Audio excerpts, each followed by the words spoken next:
Yung difference po ng NEP na binigay na ceiling, for example, ng TBM sa DPWH, pagkatapos ikukumpara natin sa GAA, napakalaki po ng diferensya talaga. Hindi kami halos makapaniwala kung bakit meron na nga ceiling na binigay ang DBM.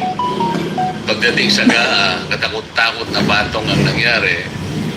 Maring sagutin po yan siguro mamaya kung sino po yung representatives ng TBM at saka ng DPWH.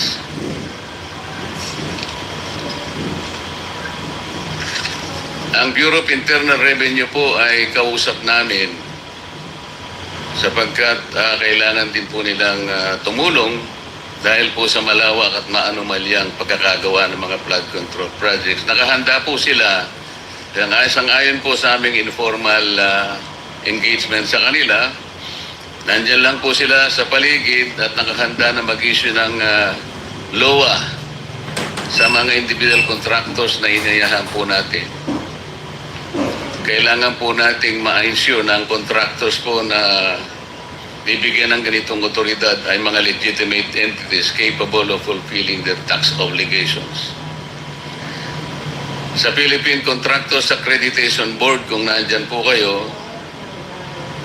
you must restate for us the requirements for contractor accreditation and explain how these 15 contractors and even more obtain their licenses across different categories. You have publicly stated that you will conduct an investigation yourselves. Pero paano natin masasabi na walang conflict of interest kung meron sa inyo ang contractor team nakasama po sa 15 na na-identify? Malinaw po ang batas, Republic Act 4566. As we will have to read it in conjunction with RA 6713. Kailangan po kahit na contractor na member po ng board ninyo ay meron pong divestment of interest. Hindi naman po, kahit alam namin na pinapayagan naman po na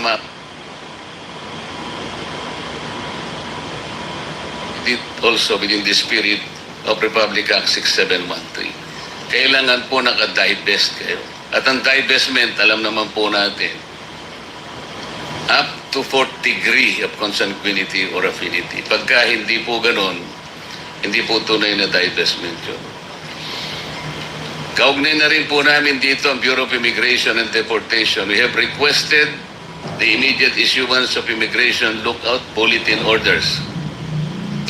Kailangan naming malaman kung sino ang mga nagbabalak na tumakbo para umiwas sa pananakot. Meron din po kaming informal discussion sa Anti-Money Laundering Council. Sila po ay nakahanda rin at ang kanila pong assurance sa amin, minomonitor po nila ang ginagawa nating proceedings. At kinakailangan lang nila isang formal letter. Pero kahit wala pa po yun, nagmamonitor na sila at nag-uumpisa na sila. Kami po humihingi ng tulong sa kanila para matrack natin ang financial flows that may have been used to keep the operations of these contractors appearing very, very clean. Ang pera ng taong bayan ay hindi dapat nagiging daan para sa pandalaya. Sa Insurance Commission din po ay nakikipag-ugnayan kami para po ma-regulate po ninyo yung pag-i-issue ng mga surety bonds or performance bond na sila yung mag-guarantee po sa pagkukumpleto ng mga projects. Hindi po ba kailangan ninyo ang notice of termination and declaration of default bago ninyo makolekta sa DPWH and performance bonds?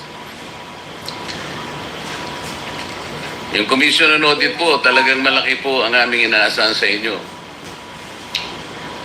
Nag-special fraud audit kayo. Nasaan na po yung fraud audit na inaanunsyo ninyo?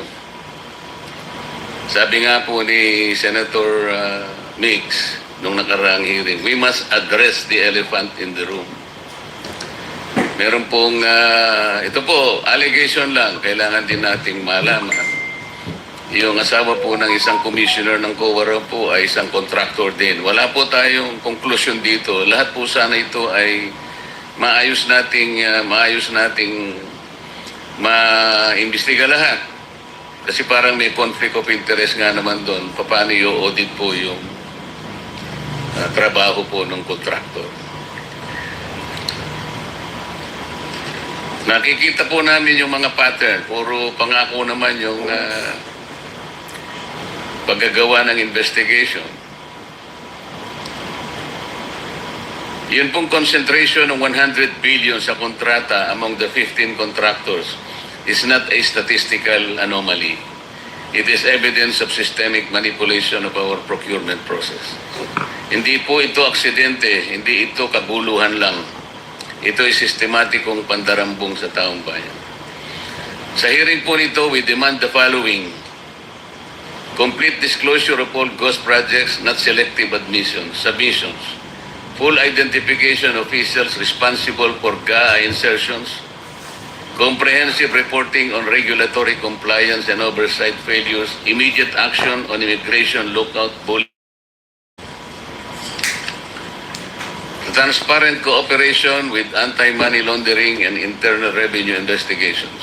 Concrete measures for conflict of interest resolution. Decisive administrative action against complicit officials for feature of performance or surety bonds as necessary. Sa lahat po ng mga opisyal at ibang resource persons na nandito ngayon, huwag ninyo kaming subukan. Ang taong bayan po ay nagbabantay at hindi namin po tatanggapin ang mga dahilan at palusot. This committee's patience with bureaucratic stonewalling has reached its limit. We expect substantive answers, truthful answers, concrete actions, and genuine accountability. The Filipino people have suffered long enough under a system that allows a select few to profit while communities drown in floods and could have prevented with properly implemented projects. Ang katotohanan na hindi pwedeng itago, ang hustisya ay hindi pwedeng ipagliban. I now call upon the resource persons to come forward and fulfill their obligations to this committee and to the Filipino people. Maraming salamat po.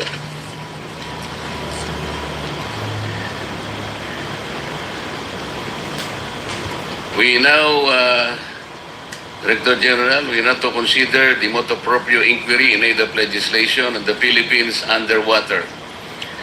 We need to acknowledge the witnesses and resource persons.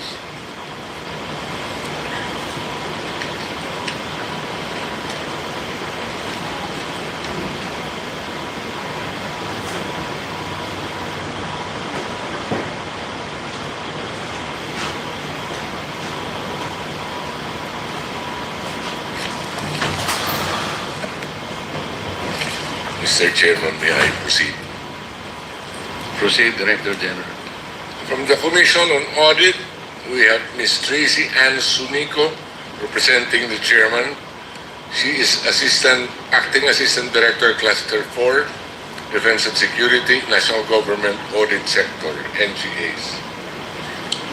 With her, Will she be in a position to answer for the Commission on Audit? Is he authorized to answer for the Commission on Audit? Yes, Your Honor. Thank you. with her is Ms. Cinderella Esperanza A. Santos, Audit Team Leader, DPWH Bulacan, First DEO, Malolos City. From the Insurance Commission, Attorney Reynaldo A. Regalado, Commissioner. From the Department of Budget and Management, Mr. Yusek Rolando Toledo. Likewise, sir, you are authorized to speak for your department. Yes, Mr. Chair, Your Honor.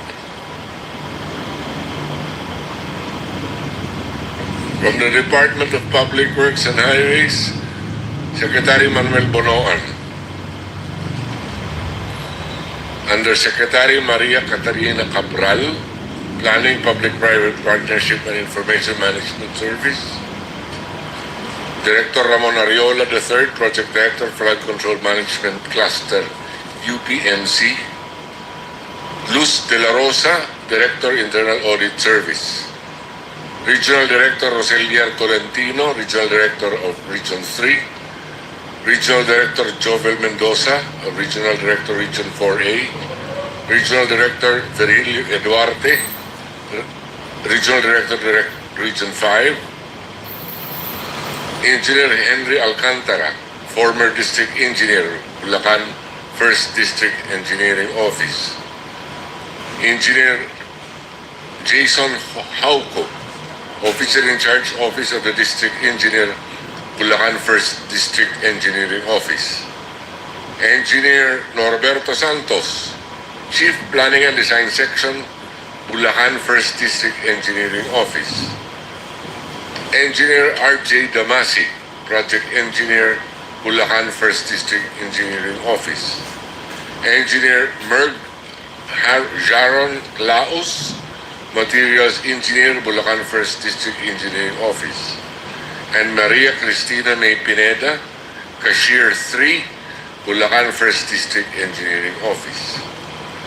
From the Bureau of Internal Revenue, we have with us Commissioner Romeo D. Lumagi Jr.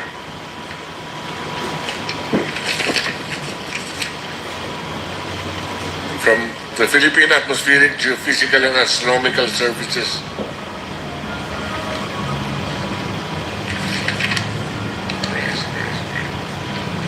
has it arrived yet? The invitation was... No.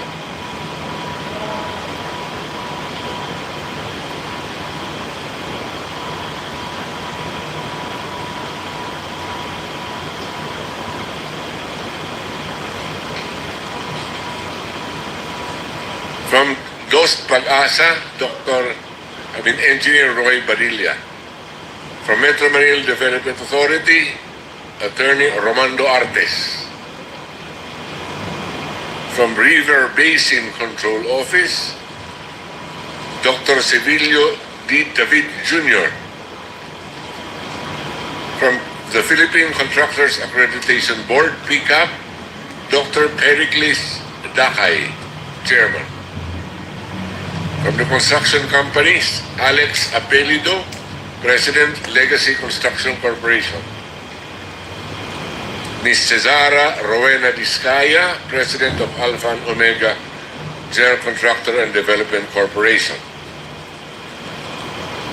Mr. Alan Quirante, Owner Proprietor of QM Builders.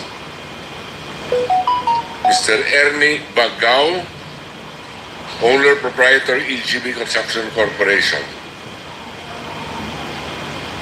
From High Tone Construction and Development Corporation, Mr. Edgar Acosta is represented by Mr. Edsel Marbella.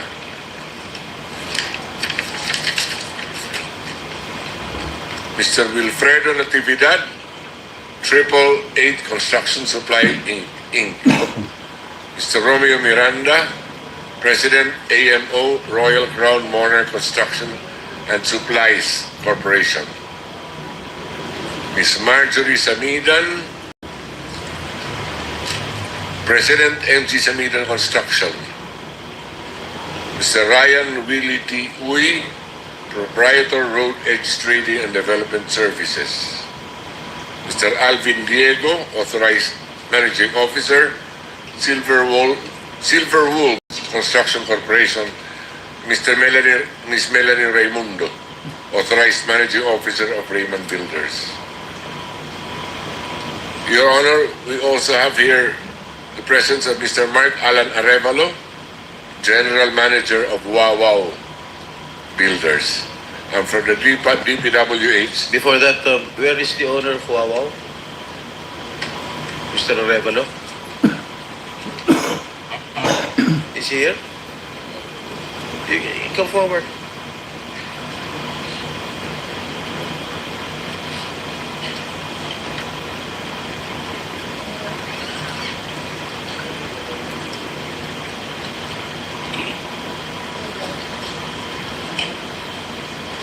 Is he the owner of the construction company?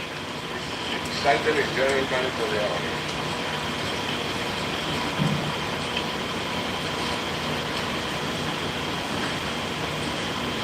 Okay.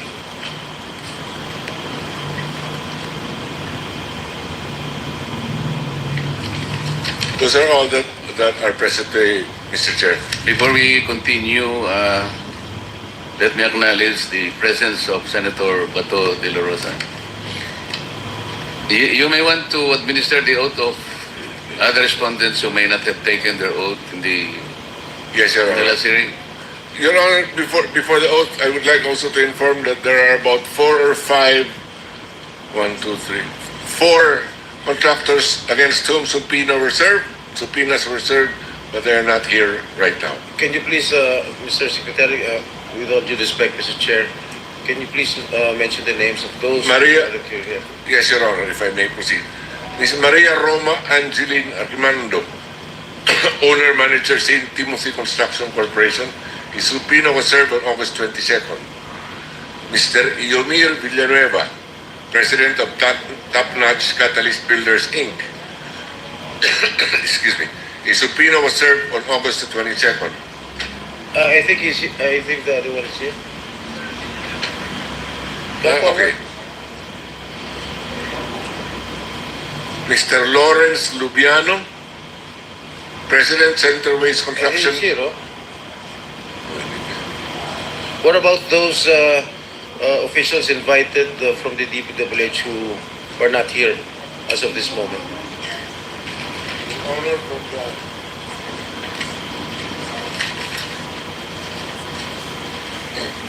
Your Honor, before I go there, to complete the list, Aderma of Sunwest is also not here. Good morning, Your Honor. I'm the authorized officer, Your Honor, of Sunwest Inc. Where is the owner? Miss Alcaraz, the president, Your Honor, Where is is she? coming. She's Where- just a minute away, Your Honor. We cannot accept representatives here. Yes, Your Honor. She's arriving anytime now, Your Honor. All right. Thank you. Mr. Chair, I noticed that some of these, they're not owners, Mr. Chair. They're like managing the officer, director, president. Can we invite the owners? Why? I mean, this is a full-blown hearing, and yet they only send representatives. We want, Mr. Chair, if possible, I manifest that we invite them here or subpoena the owners, not these representatives, Mr. Chair, because there will be questions we'll be asking later that they won't be able to answer, Mr. Chair. They might tell us like, papaalam pa sa ganito, kakausapin namin. We need the owners here, the proprietors, Mr. Chair. That's correct, Your Honor. I think we made clear from the beginning that those invited are the owners or beneficial owners of these initial 15 construction companies, although they are not limited to 15, I suppose. So kung kayo po ang dumating, representative lang kayo, sana meron kayong dala-dala na dokumento na kayo ay makapagsasalita in their behalf na ang sasabihin nyo will bind the company. Okay din sa amin nyo.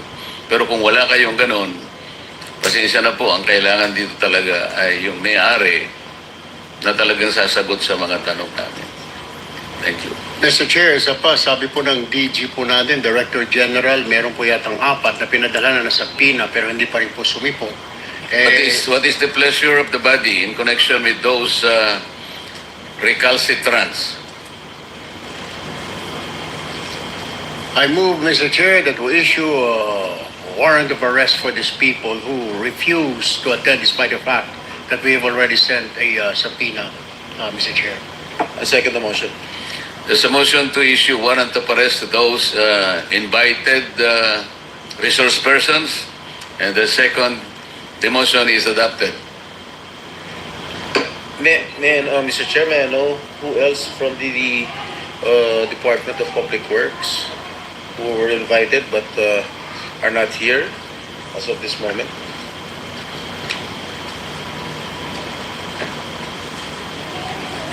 Mr. Chair, if I may continue about the officers of the Public Works, those who are not here but who were invited are Regional Director Gerard Opulencia, OIC Regional Director, National Capital Region.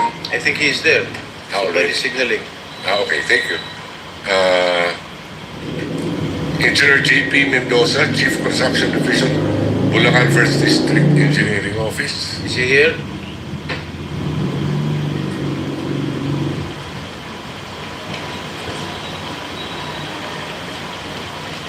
maybe those who are here present, maybe they can sit down in front of us in the gallery, sa VIP gallery. Dun, yung mga wala namang business dyan sa gallery, tumayo na lumipat sa'yo. Iba upuan. Mr. Juanito Mendoza, Accountant 3, Bulacan 1st District Engineering Office. Is he here?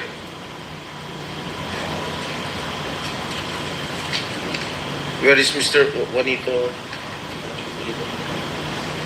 Juanito Mendoza and GP Mendoza, Your Honor. Is Mr. Juanito Mendoza present?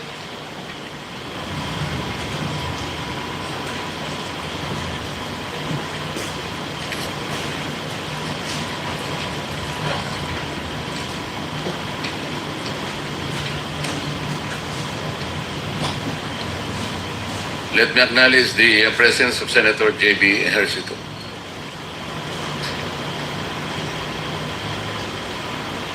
Who else, Mr. Secretary? That is all, Mr. Chair. Number 18, Bryce Hernandez is here, Your Honor. Engineer Bryce Erickson Hernandez. Where is he? Wala.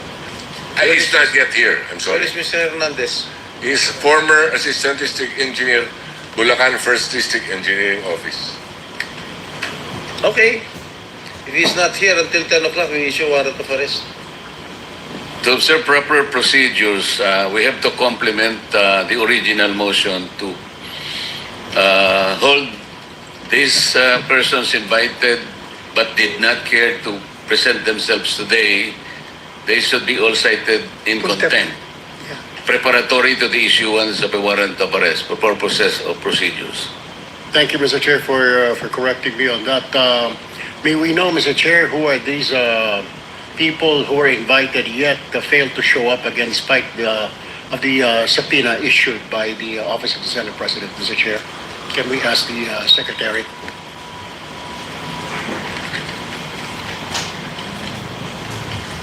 Your Honor, if I may proceed. A subpoena was served on Maria Roma Angeline Rimando, owner-manager of St. Timothy Construction Corporation, August 22, 2025. She is not here. Number one. And number two, a subpoena against Yumir Villanueva, President Top Notch Catalyst Builders. The subpoena was served also on August 22nd. Mr. Lawrence Lubiano, President Centerways Construction and Development Corporation, already. Sorry, so that's two. Aderma Angeli Alcazar, President CEO SunWest. A subpoena was served. But she's already here. Okay, thank you. Mr. Edgar Acosta is not here, but he is represented by Mr. Edsel Marbella, Hightone Construction and Development Corporation. And then Mr. Mark Alan Arevalo, Wawaw Builders, is I think already here.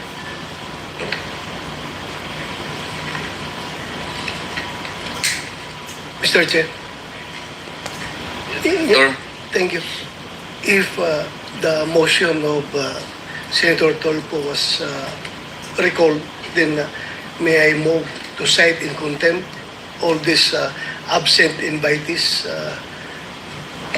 so that warrants can be issued against them, Mr. President, Mr. Chairman. Okay. Second the motion. So, there's a motion, it has been seconded that all persons invited and properly served with subpoena but did not appear in today's hearing are all cited in contempt in preparation for the eventual issuance of a warrant of arrest. Iyari kayo ngayon. Pakipindot naman po yung like. Salamat po. Like lang po. Salamat.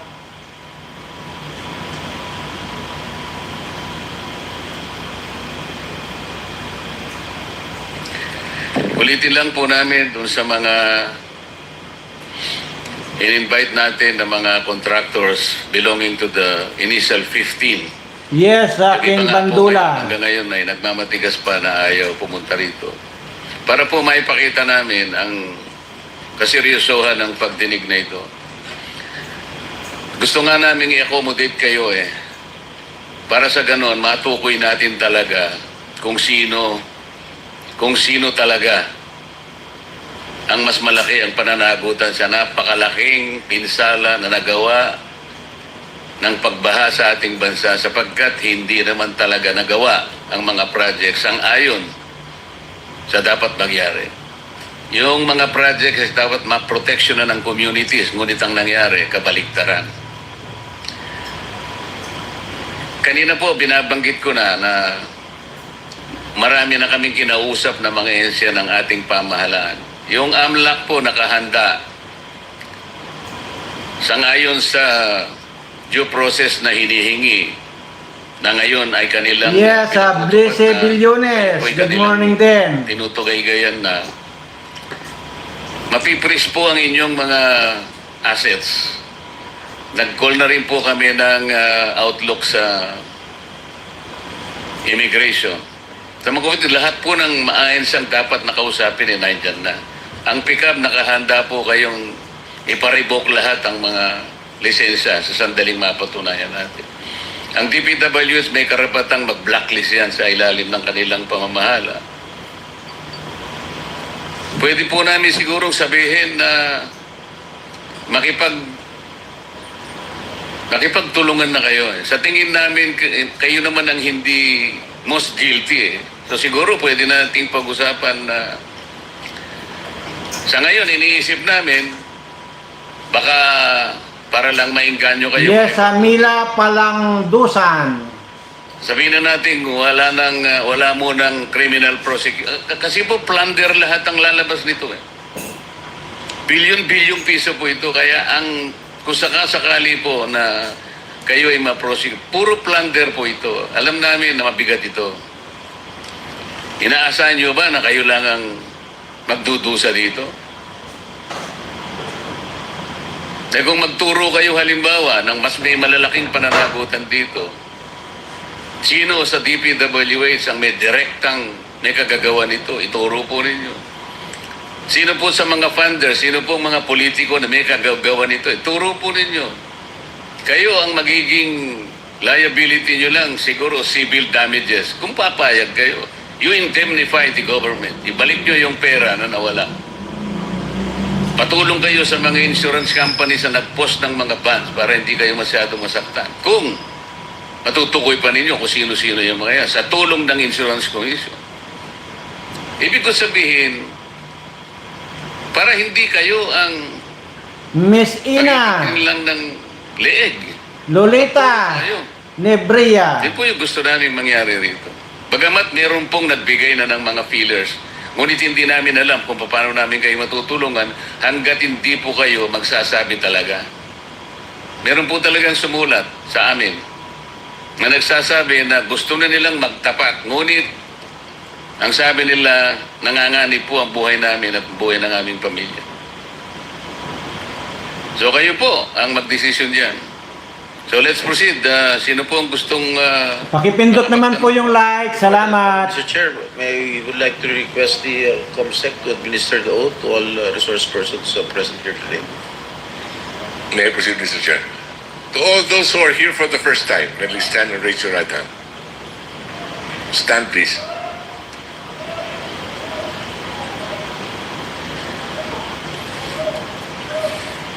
Do you swear or affirm to tell the truth, the whole truth, and nothing but the truth in this proceeding? Thank you. For the record, everyone said yes, Your Honor.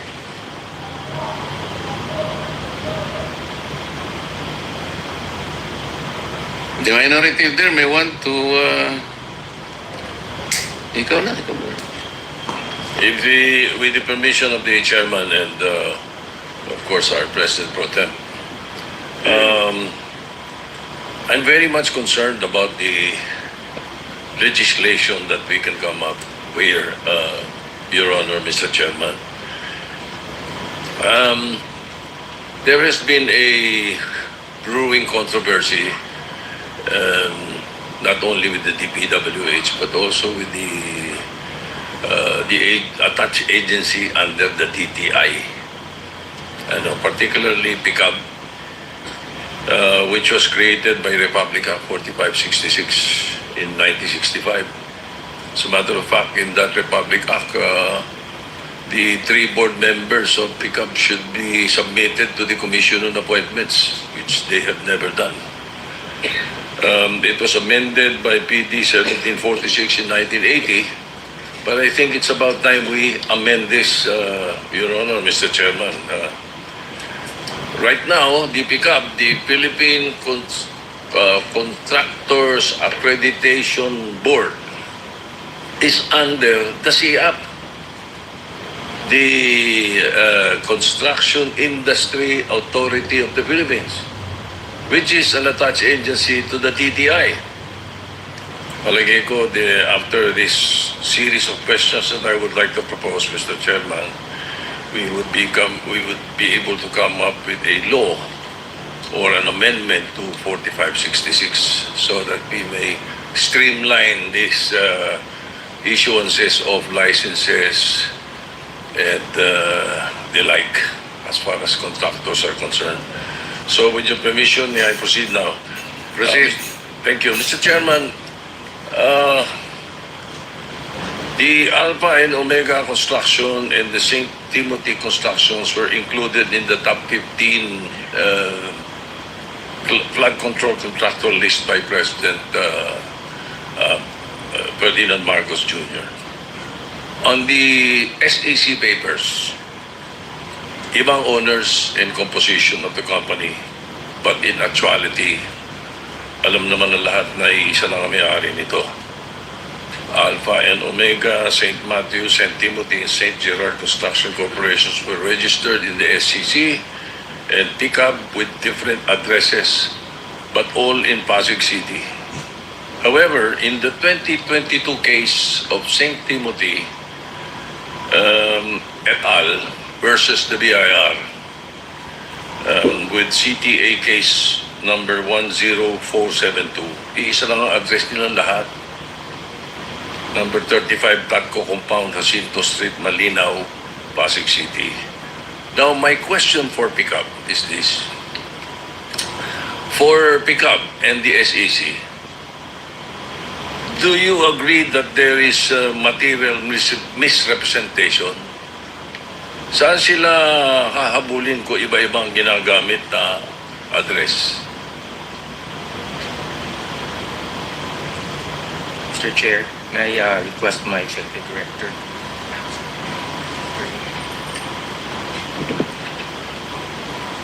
What is the name of the person who will reply to the query of Senator Soto?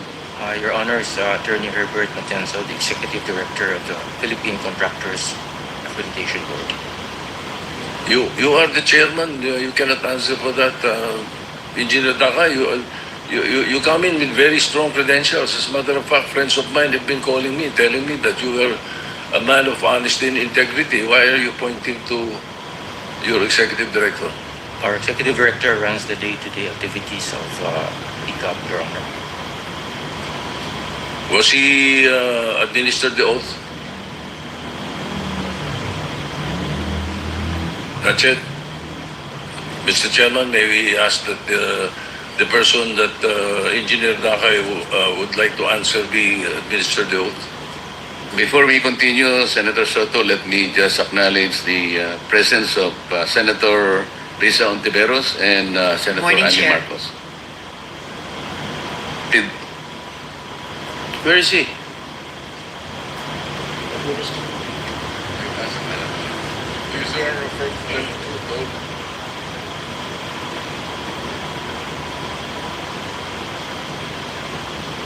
So the question, Mr. Chairman, there is material misrepresentation, is it not?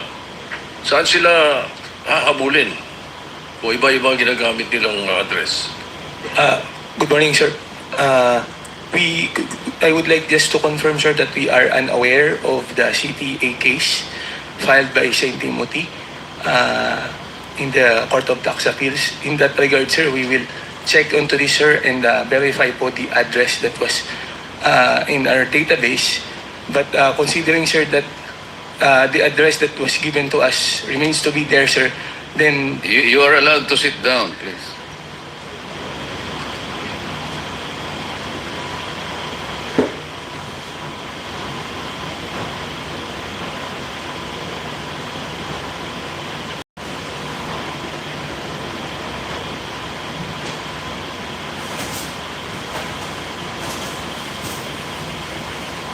Morning, Sir Herbert Matienzo po, Executive Director of the Philippine Contractors Accreditation Board. With regard to the case po filed with the CTA, the Philippine Contractors Accreditation Board is unaware of the filing of the case po of St. Timothy against the BIR. But then again, sir, we will look into that case, check the addresses po given, and if in case there is a misrepresentation, sir, then the PCAB has following the rules on license contracting. Therefore, your answer to my question is a yes. Yes, sir. But you're saying that you're not aware of the CTA case? Yes, sir. Yes, Mr. Chair. Brad, you're under oath, huh? Yes, sir. We are not.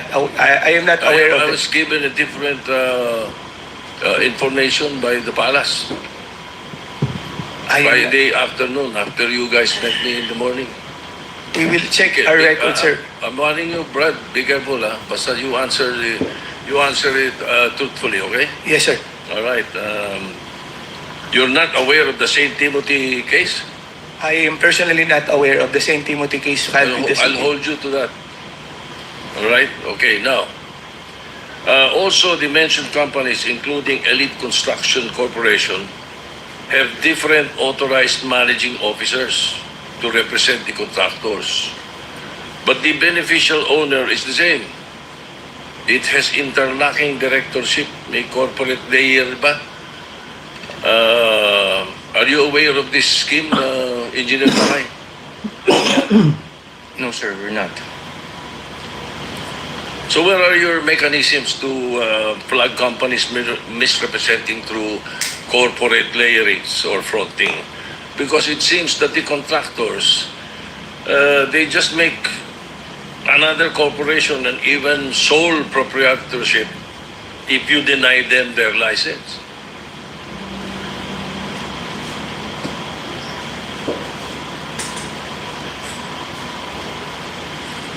Actually, Your Honor, we operate on the presumption of regularity. We have a checklist of documents that they have to submit via an online portal, and these are evaluated for actually their style and substance.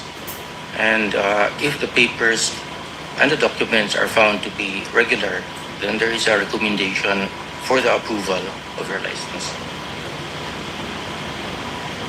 But Mr. Chairman, Engineer Dakay, in the IRR governing licensing of contractors in the Philippines, Section 3.3, letter K says, the licensee must at all times observe and adhere to the letters and spirit of the Code of Ethics for Contractors. BCAB is the circumvention of the law by misrepresentation of address and composition of the corporation. Isn't that this a violation of this section? It certainly is, Your Honor. It is. Okay. Now, regarding the equipment capacity requirement, also, as stated in Section 4.5D of the IRR, the invoice of each equipment and its certification of registration with its official receipt are required. So again, I ask the pickup, if you already reviewed, scrutinized, and compared all the equipment documents of Elite Construction, Alpine Omega, St. Matthew, St. Timothy, and St. Gerard Construction, these corporations, ang office, iisa lang ang building nila. Hindi kaya pare-parehong equipment lang ang pinakita at sinabi sa inyo? Your Honor, they are asked to submit certificates of registration for each unit of equipment. And Certification, but you do not inspect. You mean, Your Honor, the actual Physically, yes. units? No, Your Honor. You do not. Ito isa sa mga nakikita natin nagiging problema natin dito. Your Honor, Mr. President. Now, all of this, ang pagkakaalam nga namin, ang may-ari nito ay sila Mrs. Diskaya. And Mrs. Diskaya is here. So, pwede po bang, Mrs. Diskaya, pwede po bang ibalita nyo sa amin, ikwento nyo sa amin yung mga napanood namin sa inyo sa television na sinasabi ninyo. Kailan po kayo unang nagkaroon ay kumita ng bilyon sa construction industry? Anong taon po yun? Good morning po. Billion po. Opo. Kwento narinig po namin sa television, sinasabi nyo sa interview nyo dahil tinanong kayo kung anong naging gateway para gumanda ang buhay nyo. Sabi nyo kayo hindi naman nakakaangat ng araw. At tapos sabi ninyo ay noong DPWH na kami. Yun po yung sagot ninyo eh. So, at tinanong kung magkano at sabi nyo bilyon. Kailan po itong unang bilyon na kumita kayo sa DPWH? For the knowledge of everyone, so St. Gerard, Alpha and Omega, we have been in the construction business for 23 years. So I would presume na in the 23 years, pwede naman siguro kami po kumita. Yung billion, when I said DPWH, because prior to that, we were in local government. So ang hirap makasingil sa local government. They spliced the video that was taken of me and just mentioned the DPWH. So, contractor na po kami for 23 years. So you're saying that the television station and the persons interviewing you edited your answer? I think so, sir. Kasi I did mention that I was doing local government as well as private po. If I may, with the permission of the chairman, Senator President Contempt. Ma'am Sara, ano ba naging trabaho niyo bago kayo pumasok sa mga kontrata sa gobyerno?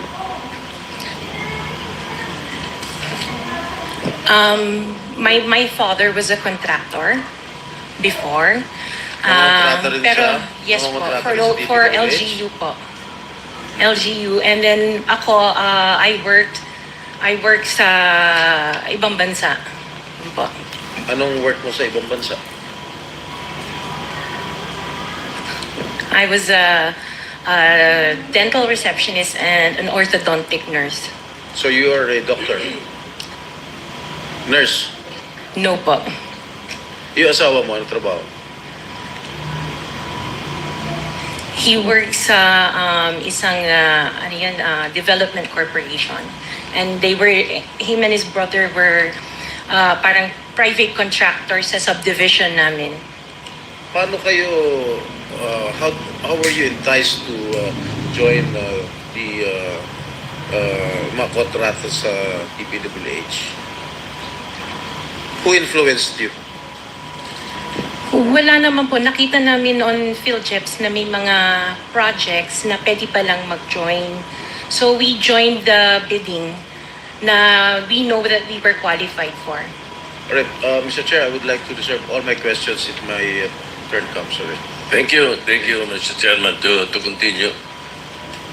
Senator, Mr. Chairman. Mr. Chairman, Okay, with the permission of the Senator Minority Leader. Soto, the Minority Leader. Ma'am, very clear man yun sa video na sinabi mo. Kung kailan kayo kumita ng malaki, sabi mo, noong nag-DPWH na kami. Ngayon, gusto mong i-attribute yung wealth ninyo going back noon pa sa tatay mo, nung nagsimula kayo ganon. Pero very clear, the video won't lie. Sinabi mo, noong nag-DPWH na kami. Yes po. So, kailan ba kayo nag-DPWH? Parang sometime in 2012, nag-start kami with DPWH. Can you be definite with your answer? Parang 2012? Oh, please, Because you're under oath, please Yes po. make sure of your answers. Sometime in 2012, we started with DPWH. We started with joining biddings. Pero prior to that, we were with local government. Yung mga flood control projects, kailan kayo nag-engage na flood control projects sa DPWH? Siguro mga 2016 onwards. Please make sure of your answer. Yes po, 2016 onwards po. 2016 onwards. Yes po. 2016 onwards. May follow-up Yes, sir. Okay. Go ahead, sir. Go ahead. All right. Kasi based on your... Una sa lahat, we would like to clear the reason that we're asking you this, and centering on you at the start. Ganon din ang gagawin namin takbo doon sa ibang mga kontratista rito na imbitin natin na nasa top 15 ng presidente. Nasa top 15 ng presidente, may mga flood control projects, merong guni-guni, merong ghost, merong nagawa, may nagawang palpak, okay, may nagawang tama. Ngayon, tapos narinig namin yung kwento sa television tungkol doon sa sinasabi nyo na napakarami ninyong kinita at ika nga sa DPWH to 2016 kayo nag-umpisa sa DPWH, pero yung mga pinakitang mga sasakyan ninyo ay 2022, 2025, 2024. So lately yung matindi, hindi po ba, na mga income ninyo? Mga anong taon kaya sa tingin ninyo? What year would you say that you were able to engage or be able to get projects from the DPWH for flood control projects? What year? Yun nga po, nag-start kami makakuha ng pailan-ilan, pero 2016 po onwards po. Yes. 2016 onwards.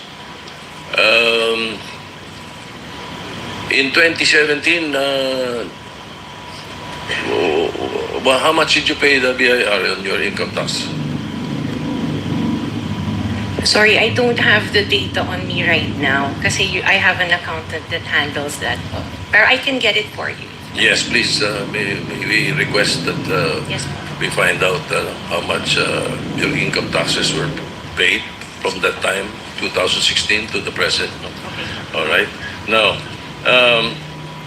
Mr. Chairman, in 2015, St. Gerard, which you own also, Mrs. Discaya, was suspended by the DPWH. In 2020, they were blacklisted by the DPWH. However, St. Gerard's pickup license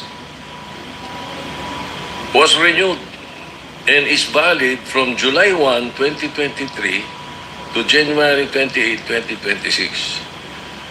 For St. Timothy, which you also own, it was found out by the President that the 2023 Bulacan River project amounting to 96.4 million was deemed completed even in more than 200 meters of revetment were not built.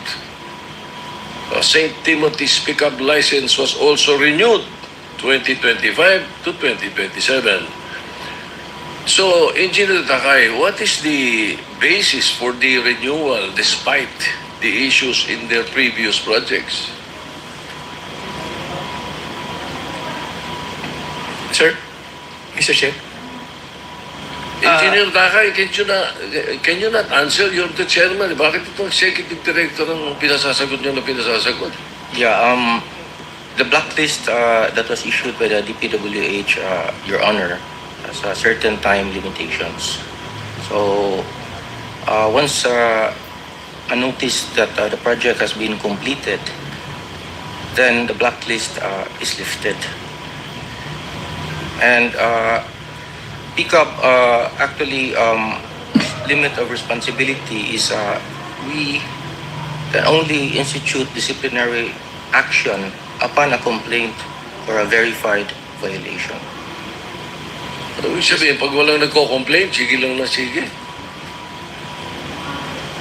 Mr. Chair. That is the limit of our responsibility, Your Honor. The IRR, Section 4.2 states that disqualification under letter CA, involvement in any construction, malperformance of grave consequence, pick up under this section, hindi sila, are they not disqualified for renewal? The blacklist, Your Honor, is issued by the DPWH. If the blacklist is lifted by the implementing agency, then their licenses can be renewed. However, we also have another mechanism that if there is a verified complaint from the LGUs or from the implementing agency, then we hear the case and then apply the penalties that are commensurate to the offenses that are being committed. For example, Your Honor, the DOLI reports to us a lot of infractions that are committed by contractors, such as unlicensed contractors implementing construction work, unsafe practices resulting in the death of people in the workplace, and we act upon that immediately. In fact, Your Honor, we submitted, upon the request of the BIR, we submitted last July 25 our transmittal regarding the request for the documents of the construction group of Iskaya, because if and when the Bureau finds out that their papers are not actually compatible to the papers that are submitted at the pickup, then we will suspend or revoke all of their licenses automatically, because there is now complaint. And we have communicated with the Bureau. In fact, I have met with Commissioner Lumagi once, and we have responded to their letter, and along with our letter, we have submitted reams of documents for the Bureau to review, Your Honor. Mr. Chair, Mr. may Chair, I interject? Wait, before permission of the Minority Leader. before we proceed, let me acknowledge first the presence of our Majority Leader. A quick question, Commissioner. Yung imposition ng suspension is Section 99 ng RA 12009. Blacklisting is under Section 100, correct? Pareho namang nalilif ang suspension and blacklisting. There's no problem there because it's in the law. I think the trajectory of the Senator Soto's question, kung paano natin madidisiplina. Why don't you, for example, resort to Section 101 of the same Republic Act?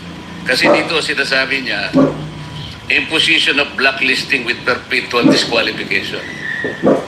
I believe kung ang pinag-uusapan ay ghost projects, kasi makikita mo pagka blacklisting and perpetual disqualification, dapat recidivist na siya, ulit-ulit na siya, 3 or more.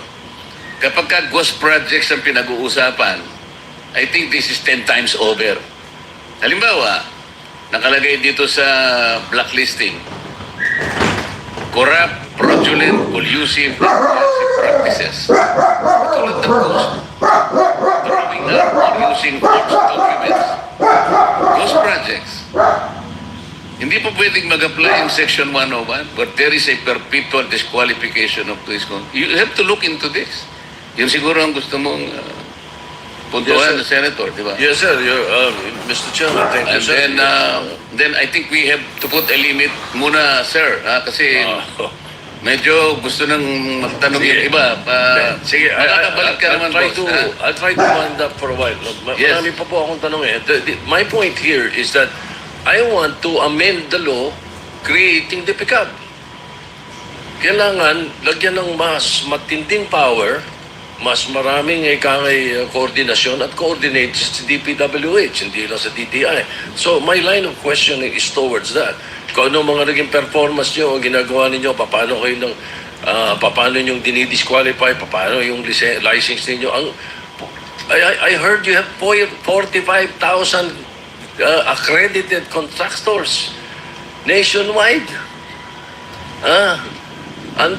Mambigat at tapos, ang sabi ninyo, maliit na kumpanya kayo.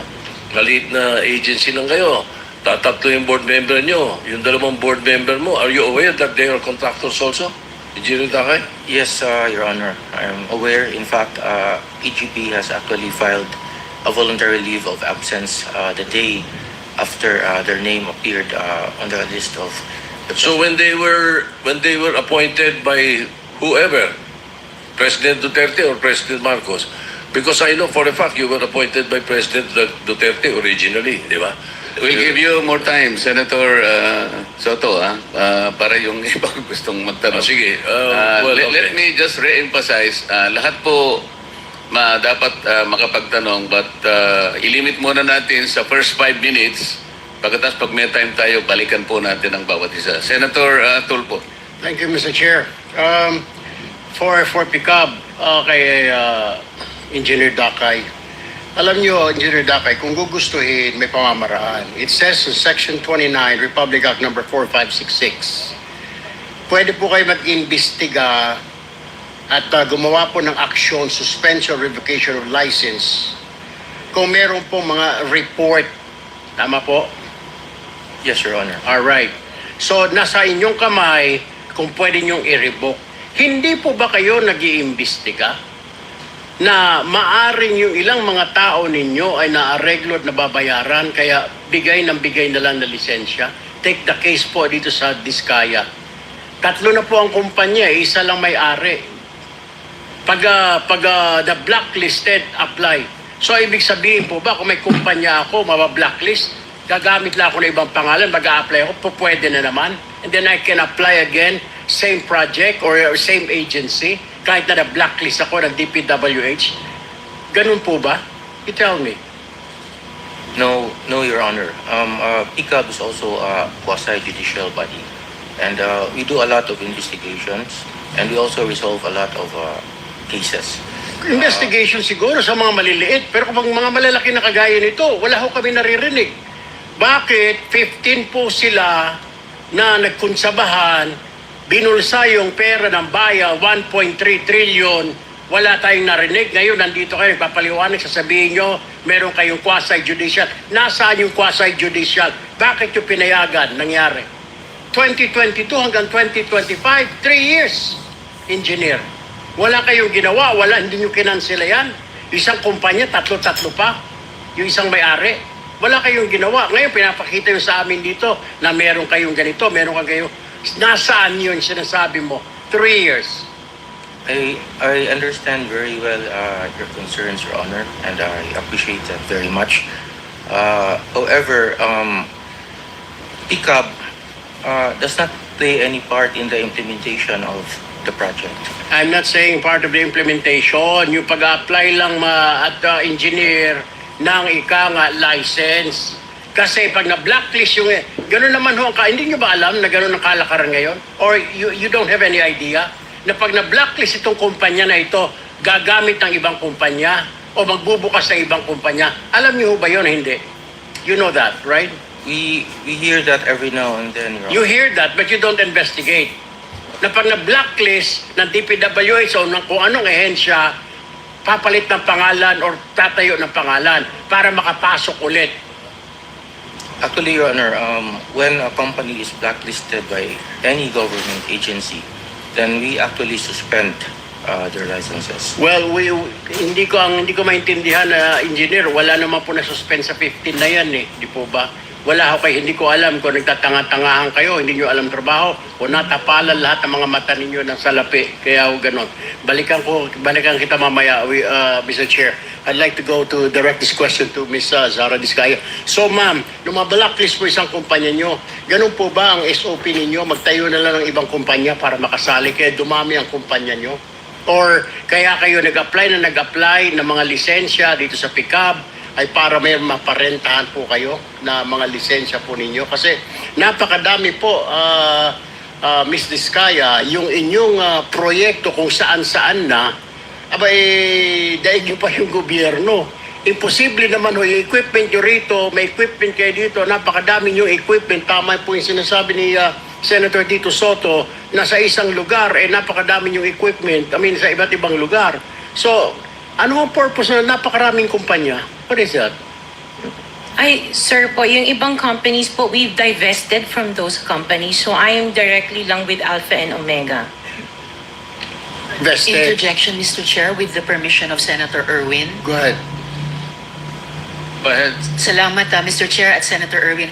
Actually, when my time comes to question, ma'am, Ms. Diskaya, hindi lang po isa, hindi lang po tatlong kumpanya tulad ng sinabi ni Senator Erwin. Siyam na kumpanya ang ipapakonfirm ko sa inyo na actually, kayo at kayo pa rin po, kayo pa rin po ang may-ari. Salamat po, Senator Erwin, Mr. Chair. Maraming salamat, Mr. Chair. Can I go to the Commissioner on Audit now, Mr. Chair, if they're here? Before that, I think you need to also pursue that initial question you had with Picab. Kasi we heard that Picab, upon the direction of the President of the Philippines in connection with the identified 15 contractors in anomalous flood control projects, it triggered an investigation from your office.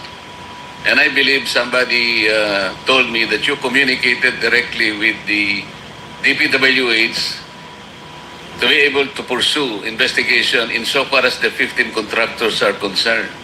Did you not coordinate to the DPWH? And if you did, what was the coordination and what was the response made by the DPWH, if any? Thank you, Your Honor. Actually, on August 18, our Executive Director, Attorney Matienzo, formally wrote to DPWH Secretary Bonoan requesting information on all infrastructure projects awarded to the 15 contractors that have been identified as having the most flood control projects nationwide.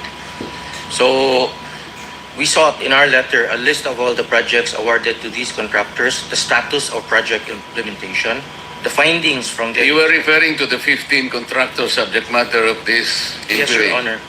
What was the reply by the DPWH, if any? To this day, Your Honor, we haven't received any reply. However, we issued summons to the contractors and we have been doing our own hearings and we ask them or require them to file a verified answer within 10 days from the receipt. Wait, you wrote to DPWH on August 18 Yes, and you Your did Honor. not receive any reply. You're No. seated beside the secretary of the DPWH. Did you ever ask him why no reply was ever given to your letter? Well, Your Honor, in the interest of public service and expediency, we just went ahead with our investigation and summoned 15 contractors. Not only the 15 contractors, but the other contractors that were mentioned by the President in But subsequent... the information you were asking from the DPWs, I believe, are essential information. How can you conduct your investigation without waiting for the information that you sought in the first place? At least, Your Honor, we did the preliminary hearings. There is a jump start to all of the hearings for the... Okay, Senator Tulfo, proceed. Mr. Chair, pinapaikot-ikot lang ho tayo itong pickup. Alam nyo, engineer, sinasabi ko ho kanina, yung sinasabi nyo, pinapatagal nyo, pinapaligoy-ligoy ninyo itong proseso na ito, pagtatanong, jump start yung mga sinasabi ninyo, DPWs umiiling, sinasabi na parang hindi pa nila natatanggap, and then suddenly you're telling us na gumawa na kayo ng aksyon. Is this correct? What I heard, you started communicating with the 15 contractors? Actually, the day after the President mentioned the 15 contractors, we actually summoned the 15 contractors for investigation. Okay. So, ongoing investigation. Yes, Your Honor. Anong siglo natin malalaman ang resulta ng investigation nyo? Kasi pag ang gobyerno nag-imbestiga, taon na binibilang. Baka retired na kami lahat dito, nandiyan pa kayo nag-imbestiga. When do we expect the result of that investigation? Okay, Your Honor, for starters, we have preventively suspended their ARCC for flood control. So that means that they cannot bid for any subsequent flood control projects. Hindi naman nila kailangan po mag-bidding dahil na kumita na itong mga ito eh. Yun lang ho, yung they cannot subsequent flood control projects, di na sila pwede mag-bidding. Dapat to, suspendin nyo na ho lahat yan eh. Mismo ang Pangulo nagsabi, deficient yung kanilang mga proyekto, substandard, those project. Ganun lang. Next flood control project pa sila suspendido. Ngayon hindi sila tanggalan ng lisensya. Kailan ho natin maririnig, engineer, na suspendido ang mga lisensya nila o kumpiskado ng mga lisensya nila? When will we hear that? Your Honor, we are seriously investigating and conducting the hearings at PICAB, Your Honor. And Do you have a time frame for that, Mr. Chair? yes, Mr. Chair, because we have to also realize and recognize that the contractors are also represented by counsel. Kasi ang totoo niyan, hindi importante sa amin yung suspension or blacklisting. Ultimately, revocation ang pinag-uusapan dito eh. Kasi seryoso po ito eh. I would request my colleagues to also put in perspective ang hinahanap po natin dito yung mga ghost projects. So gusto ko pong marinig po yung mga tanong ninyo. Hanapin po natin sa DPWH. Kasi importante po ito, kailangan nating ilagay muna sa umpisa. Bakit po yung ipinangako ng mga ghost projects na dapat sana ito yung ating sinusubaybayan ngayon, kagaya po ng aking opening statement. Ang iniintay po namin na hindi bababa sa 50 ghost projects. Sa listahan po namin, meron na po kami. Kaya lang, kagaya na sinabi namin, 2 lang po ang formally na inadmit ng DPWS na ghost projects. Kaya po nakaka-disappoint. Maybe... Yes, Mr. Chair. I will just reserve some of my questions later to give way to the other senators here. But I have only one last question, Mr. Chair, for Mrs. Diskaya. Ma'am, sinabi ho ninyo, nag-divest na po kayo. Ano yung sabihin ng divest? What do you mean by that? We are no longer part of those companies. Okay. Kung hindi na po kayo part of those companies, how come you're still the chief operating officer, pati ang asawa mo sa ilang construction companies na ito? Hindi po ako COO ng mga companies po. Ma'am, you're under oath. Don't forget. Opo, CFO po, pero hindi ako COO po. Oh, COO. So, bakit po ikaw ang CFO pa rin kung nag-divest na po kayo, opisyal pa rin po kayo dyan? Sorry, tumutulong lang po ako dun sa mga ibang companies po. So you haven't, with the Go ahead. permission, you haven't completely divested all your interest in that. Before we company. continue, let me acknowledge the presence of Senator Rapi Tulfo. Thank you. Answer. So you didn't divest totally. You're still the CFO according to you. Opo, pero hindi po ako nagmamanage po ng mga companies na yun. Wala na po ako. Wala po ako dun sa... Sorry. Naintindihan po niyo yung divestment. Kanino niyo po i-divest? Kasi po pag nag-divest kayo, there is somebody, doon niyo po isasalin yung pong inyong interest sa isang company. Kanino po nasalin? Nung mag-divest kayo, sino yung taong doon niyo i-divest po ang inyong interest sa korporasyon? Katulad sa St. Timothy, kay Maria Roma ko binigay po yung aking Sino siya? shares. Kamag-anak mo? She's the niece of my husband. Kamag-anak mo pa rin. Kayo pa rin. Kayo pa rin yan. Correct? Anyway, can I give my opening statement Okay. before I Go ahead. I'll just my next round of questions later para to give way to our pro tempore. Ikaw na, Mr. Chair. Thank you, Mr. Chair. Before that, marami nagre-request kasi I lost track of those contractors present here today. Comsec, can you please mention who are those contractors present here today? Merong wawaw dyan.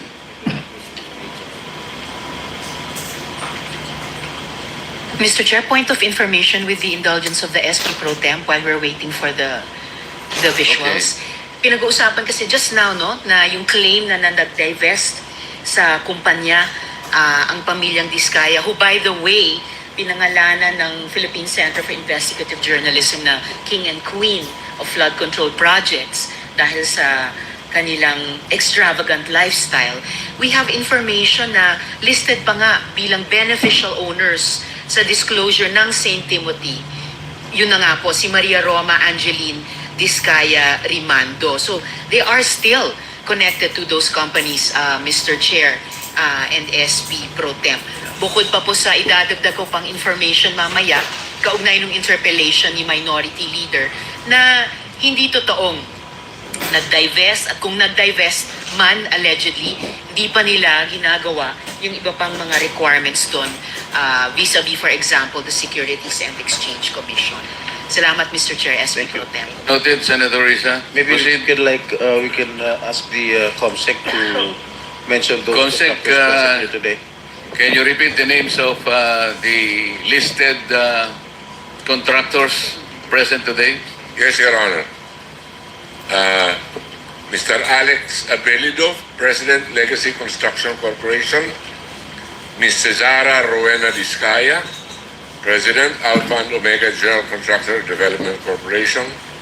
Ms. Maria Roma Angeline Rimando, Owner Manager, St. Timothy Construction Corporation. Mr. Alan Kirante, Owner Proprietor QM Builders. Mr. Ernie Bagao, Owner Proprietor EGB Construction Corporation. Mr. Eumir S. Villanueva, President, Top Notch Catalyst Builders Inc. Mr. Lawrence Lubiano, President, Centerways Construction and Development Inc. Ms. Aderma Angeli Alcazar, President and CEO of Sunwest Inc. Edgar S. Acosta, represented by Mr. Edsel Marbella. Mr. Wilfredo Natividad, Owner General Manager, 888 Construction and Supply Inc. Mr. Romeo Miranda, President, AMO Royal Crown Monarch Construction and Supplies Corporation. Mr. Alan Arevalo, General Manager, Wawaw Builders. Ms. Marjorie Samidan, President, MC Samidan Construction. Mr. Luisito Tiki, President, LR Tiki Builders Inc. Mr. Ryan Willie T. Uy, Proprietor, Road Edge Trading and Development Services, Your Honor. Thank you. Proceed, Senator Jinggoy. Thank you. I'll just read my opening statement first before I question our resource persons.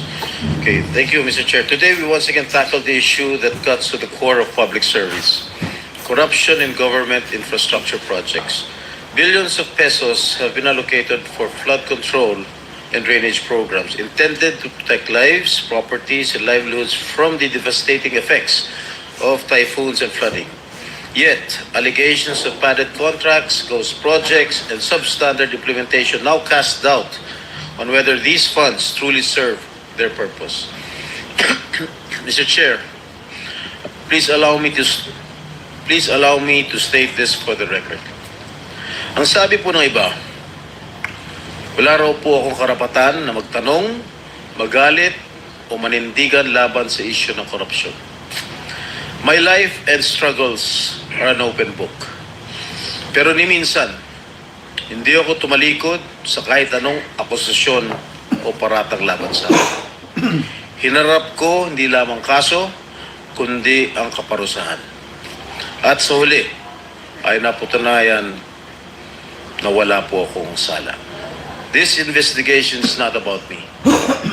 Huwag niyo pong ilihis ang issue. Sa ngayon, wala ni isang tao ang umaamin. Walang gustong managot. At kung pwede, lahat ay magpapalusot. This investigation is about transparency and accountability. Kung wala kayong kasalanan, magsabi kayo ng totoo dahil kung hindi, sinisiguro ko na mananagot kayo hindi lamang sa batas at sa Senado, kundi sa taong bayan. Mr. Chair, if I may continue. Madam Tapos na Vizcaya. yung 5 minutes mo. May opening ka pa kasi. O sige. News pagbibigyan report. kita. Madam Vizcaya, Sarah. It is common knowledge that you own 9 companies. Namely, St. Gerard, St. Timothy, Alpha and Omega, Elite General Contractor and Development Corporation, Builders, YPR General Contractor, Amethyst Horizon Builders, and Waymaker OPC. Am I correct? Yes po.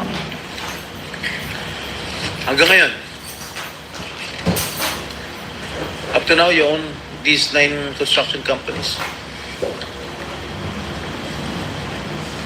Yes po. All right. Since you started securing contracts from the DPWH, since kailan kayo nag-umpisa? 2012? DPWH. Yes. Yes po, 2012. Pag-usapan muna natin yung 2022 hanggang 2025. Ilan na po yung naging projects niyo sa DPWH? Marami na po. Ilan nga? I don't have Mahigit the figure. 400? Mahigit 500? Within the span of 3 years. I don't have the figures po. Estimate lang po, ballpark. Give me a ballpark figure. Siguro po mga 400. ganun. Siguro. I'm really not sure. Okay. I don't have the figures with me. Sa loob na, sa bawat taon, ilang bidding ang sinasalihan? Marami po kaming sinasalihan na bidding. All flood control projects? No po. Ano pa yung mga projects? Buildings, kalsada, Nationwide or only in Metro Manila? nationwide po. Nationwide. Alright. Pero yung bulk ng mga projects na award sa ng DPWH, mostly sa Metro Manila. Am I correct? Hindi pa, sa probinsya po. Sa iba-ibang lugar. No, the bulk of your contracts. Here in Metro Manila? No po, outside Metro Manila. Marami. Where outside? Where outside of Metro Manila? We have in Romblon, Cebu, Bohol, Bacolod, Zamboanga. Hindi naman po kami namimili ng lugar. Migos Project? Wala po. Sigurado ka? Opo, Kaya nanood definitely. ka dahil pag meron kami ma-discover na may ghost project, pakukulukin na dito. Minimum totoo. Wala po talaga. Meron ka mga pictures na lahat ng mga proyekto ginawa mo? Yes po, Nasaan? meron po kami. Lahat ng mga 400 projects, meron kang litrato? Yes po. O i-submit mo rito sa committee. Okay po. Okay. Sa mga bidding na sinasalihan mo ng mga kumpanya mo, itong 9 na kumpanya, ilang beses kayo nanalo? At ilang beses, kung natatalo rin kayo sa Actually, bidding, I ilang don't beses have the natatalo? actual figures, pero sa panapanalunan, very minimal lang po talaga, mga 2%. Pero ang dami namin projects po na sinasalihan na bidding. So, sa loob ng isang taon, pag nagbibidding isang kumpanya mo, halimbawa itong ano ba yun? Yung Alpha Phi Omega, ilang beses kayo nagbid sa isang taon at ilang beses kayo nanalo?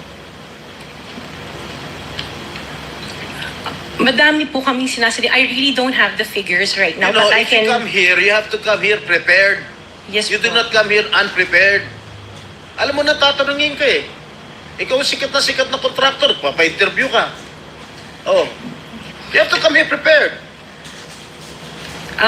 Your Honor, I am prepared for the flood control projects that you are mentioning. I have the statistics of how many I bidded and how many I lost and how many I won. Okay, you mentioned it to us right now.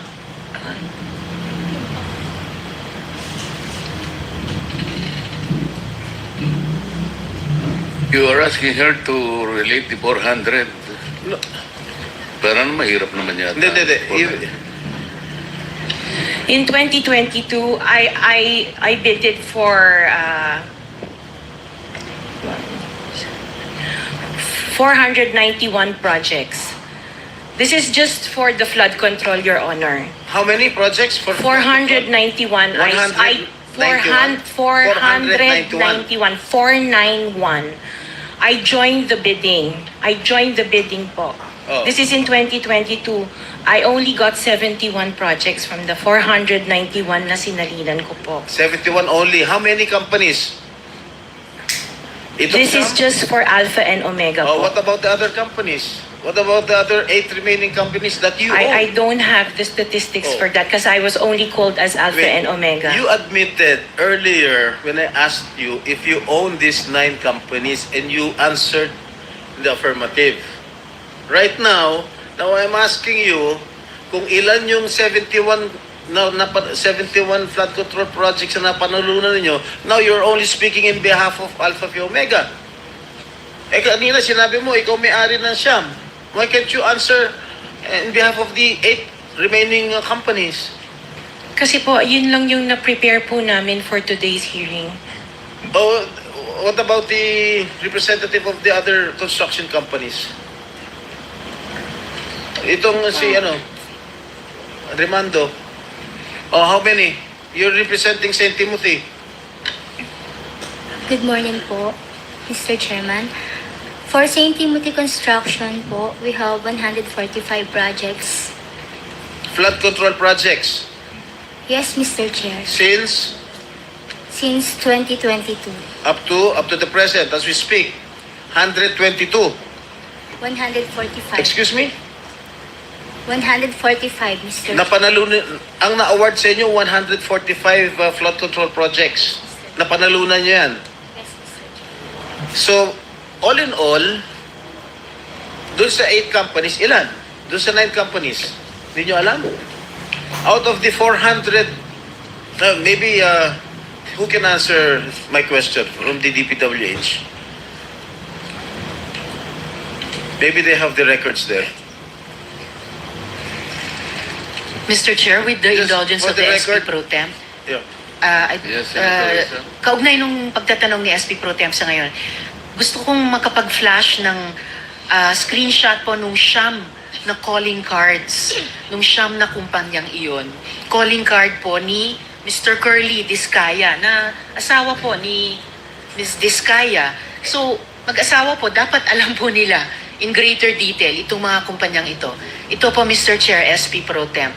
Siyam na calling cards nung siyam na kumpanya, lahat sa pangalan ni Pacifico o Curly Discaya. So dapat po mas alam po both ni Ms. Sara Discaya at Ms. Roma Discaya ni Mando ang mga detalye na tinatanong ni SP Pro Temp. Salamat, Mr. Chair, Thank you, SP thank Pro you, Temp. Senator Risa.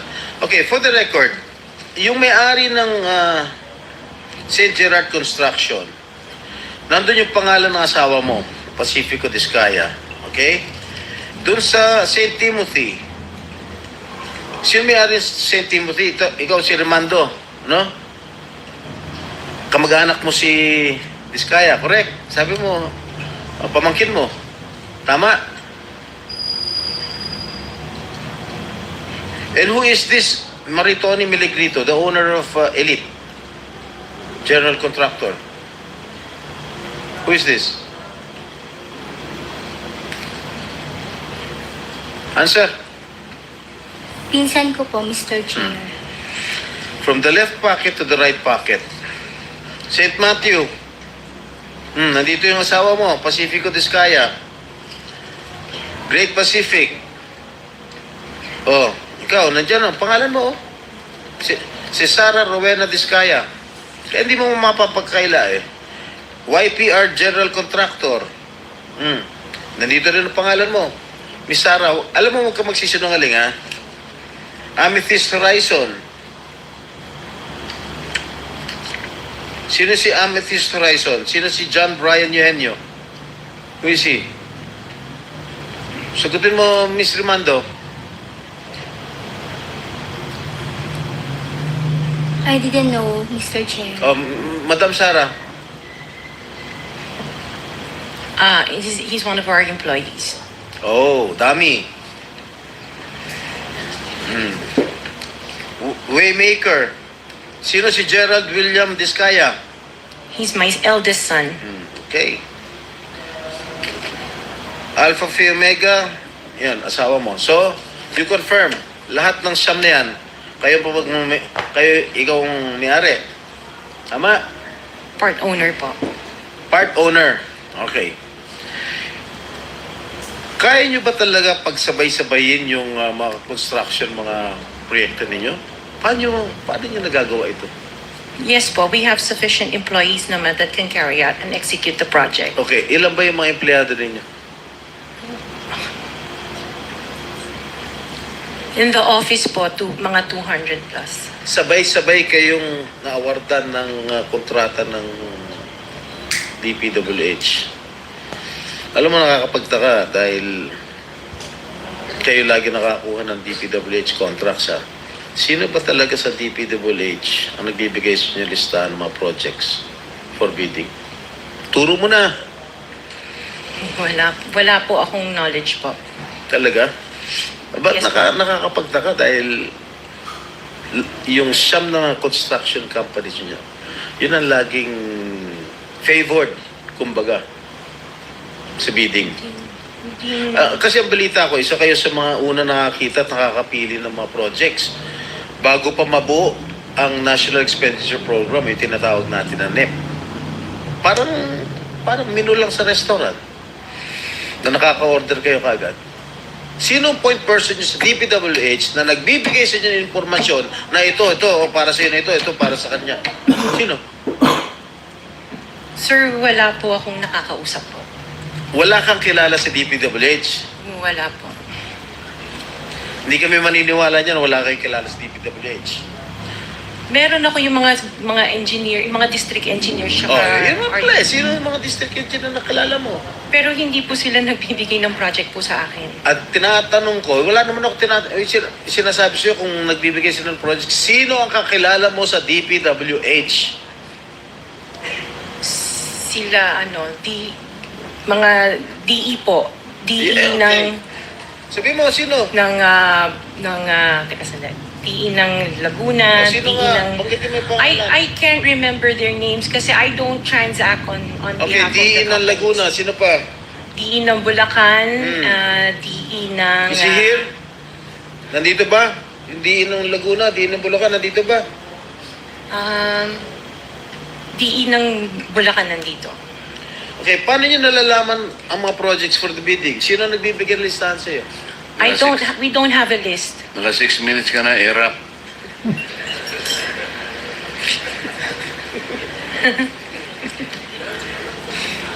Okay, I don't have a list po. Interjection, Mr. Chair, with the permission of the SP Pro Temp. Okay. On the DPWH na binanggit po niya, Mr. Chair. Okay. Salamat, Mr. Chair, SP Pro Temp. Dahil natatanong po ni SP Pro Temp ang DPWH din in connection sa mga diskaya. I wonder, Mr. Chair, kung natignan na po, nasilip na po ng DPWH, kung may practice ang mga diskaya companies ng pagpapahiram o pagpaparent out ng lisensya nila para mag-force multiply sa capacity nila. Para kahit 200 lang daw ang staff sa opisina, kaya nilang mag-implement ng 491 projects or 71 projects, 145 projects in any 1 year. I wonder, Mr. Chair, kung nasilip na po yun ng DPWH. Incidentally, Okay. One last question, if I may. One last question, Mr. Chair. Senator Risa. Madam Diskaya, saan nyo ba kinukuha yung mga coaching imported, mga luxury cars? Ang balita ko, doon sa interview mo, binili mo yung isang Rolls Royce dahil nagandahan ka sa payong? Tama ba? Sir, yes po. Samantalang, ilan yung luxury cars mo? Nasa 28 po. 28 lang. Yes. Ano ito mga ito? Rolls Royce, Ferrari? I don't have a Oh, Ferrari. ano yung mga luxury cars? Lamborghini? No rin. Cadillac. Saan binili? Saan binili? Sagutin mo na. Sa mo binili? Sa dealer po. Sino dealer? Dito, local? Local dealer o sa abroad? Freebell Enterprises tsaka yung isa Auto Art. Dito, sa Pilipinas? Yes po. Hindi ka nag-import? No po. Dito may dealer ng mga Yes po. Rolls Royce. May dealer ng Rolls Royce meron dito. po. Ano pa yung mga ibang luxury cars mo? Yung ano tawag dito, yung Cadillac and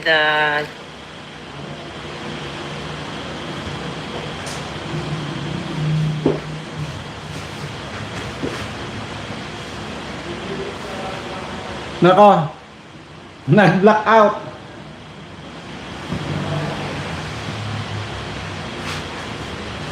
Ayan, ano nangyari? Blackout na. Oh, may nagsabotahe na. Cadillac Yes. Escalade, gano'n? yes po. Oh. Earlier Freebell Enterprises and Auto Sa Art. lahat ng kotse mo, yun ang mga dealers mo. Dalawa lang. Saan yung gagamitin yung 28 kotse na luxury cars? Araw-araw gusto mo Collection. palit ng kotse? No, I have 4 kids that use it all the time for them to... Oh, 4 kids lang. O, di, bigyan mo tig-isa. Pero 20, ilan yun? 20 ka mo? 28? 28. Opo. My God. And you bought that from the taxpayers' money? No po. man. Hindi po. Wag na tayo maglokohan That will be- dito. Let's allow our people to decide on that anyway. Just Uh, ano na, linawin na yung pangalan. Senator Risa, sorry nagkamali ako. Chairman, Si- just need 2 names of the dealers. Dealer ako ng kotse, kaya ako alam yan eh. Sino yung dalawa? Pinagkukunan mo ng luxury cars? Freebell Enterprises Ha? and Freebell Enterprises Freebell. and yung isa Auto Art. Auto Art. Yes po. Okay, thank you. Sen Risa, sorry kasi nalagpasan ko si Senator Bato pala. Kung gayon, Mr. Chair, I will wait. Pero kung gayon, Tapos- ma-follow up ko lang ngayon yung naitanong ko kay DPWH bago po Kasi let me go there kasi si Secretary Bonoan just resigned and his resignation was accepted by President.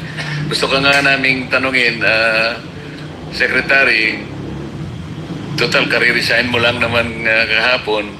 Gusto mo pa bang ikaw ang sasagot o you would like to beg off and allow somebody or have you deputized an official with you today na siya nang magsasalita in your behalf para kung gusto mo nang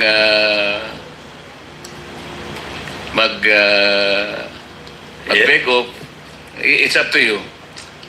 Yes, Your Honor. Thank you very much for giving me this opportunity, Your Honor. Your Honor, I just want to make a manifestation that on account of the subpoena ad testificandum that I was served for this hearing, I just wish to make that on record that the President Ferdinand R. Marcos Jr. has accepted my resignation as Secretary of Public Works and Highways on effective today, September 1, 2025. So what is your pleasure, sir? In view of this circumstance, Your Honor, that effective today, September 1, and since I am no longer the Secretary of Public Works and Highways and I don't have the official capacity to represent the department, that I may be excused on the proceedings at this point in time, Your Honor.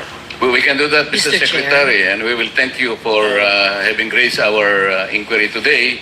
But we expect that you have, before you finally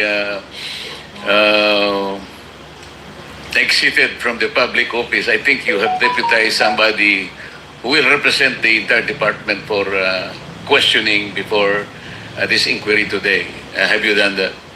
Your Honor, the people that had been invited from the department are all here, Your Honor. Okay. Mr. Chair. Yes, Senator Risa.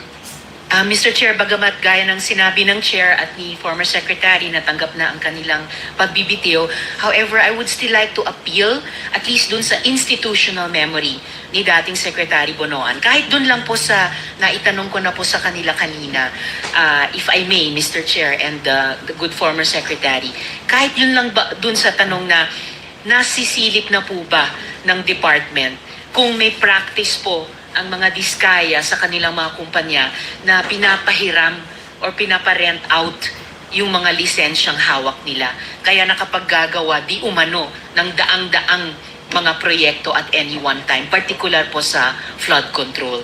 Nangyayari po ba yon, former Secretary Bonoan? If I may, but this is already an official, Your Honor. I understand, Mr. Chair. The issuance of a contract is based on a bidding process, and the process involves the pre-qualification of contractors, and the pre-qualification of contractors is just based on the documents that they have to submit, their contract accreditation, license, whether they are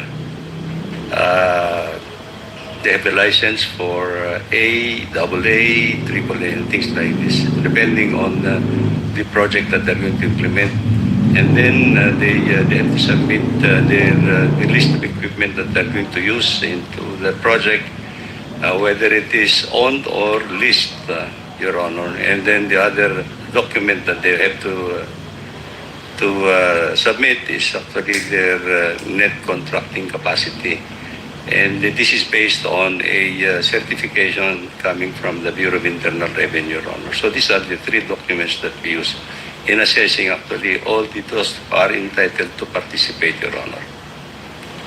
But Mr. Chair, pagkatapos nyo ma-ascertain na base sa tatlong dokumentong yon, may capacity nga po sila. Did it ever occur to the department before na baka pinaparent out nila or pinapahiram nila yung mga lisensya nila? Naisip po ba yon ng department dati? At sinimulan na po bang tignan o investigahan po iyon, Mr. Yes, Chair? Your Honor, we take into a look actually the capacity and capability of the contractor. Now, in the field, there are certain components of the projects that may be locally implemented. But again, Your Honor, at the end of the day, it will still be the responsibility of the contracting party. So Mr. Chair, posible po locally, Yes. at least locally, na may mga parte ng proyekto Yes. na para doon pinapagamit ng Diskaya companies yung kontrata o lisensya nila para ibang construction company kahit locally ang gumagawa. It might be, Your Honor. Might be. I'll just pursue that during my turn to question, Mr. Thank Chair. you. Salamat po, Mr. Mr. Chair. Before you recognize Senator Bato, just one question addressed to Ms. Rimando. Ms. Rimando, bago ka naging CEO ng St. Timothy, ano naging trabaho mo? Nagtrabaho din po ako sa St. Gerard, Mr. Chair. Ano trabaho mo sa HR? HR Manager po, Mr. Chair. HR? Ano ibig sabihin ng HR for the education of the public? Human Resource po. Tapos naging CEO ka ng St. Timothy. Yes po. Sino pinakikinggan mong boss? Sino pinakikinggan mong boss? Pinakikinggan ko pong boss. Ikaw ba ang boss ng St. Timothy o meron kang pinakikinggan na iba? Di ba si Madam Sara? Ay, hindi po. Regarding po sa St. Timothy, ako po. O sa St. Gerard? Sa St. Gerard po, wala na po akong ano doon. So Mr. ikaw Chair. nasusunod? Opo, Mr. Chair. Alright. Sige, mamaya tatanong ulit. Thank you. Senator Bato is recognized. Thank you, Mr. Chair. Before that, I think the good secretary is asking to be excused. You're excused, sir. Thank you. Thank you for your Personally, I would like to participation. thank you for coming over. Bagamat hindi na po kayo ang kalihim ng DPWH. Thank you for attending. Thank you so very respecting much. the subpoena of this institution, the Senate. Thank you so very much, Your Honor, and thank you for the opportunity that And you good have luck given me.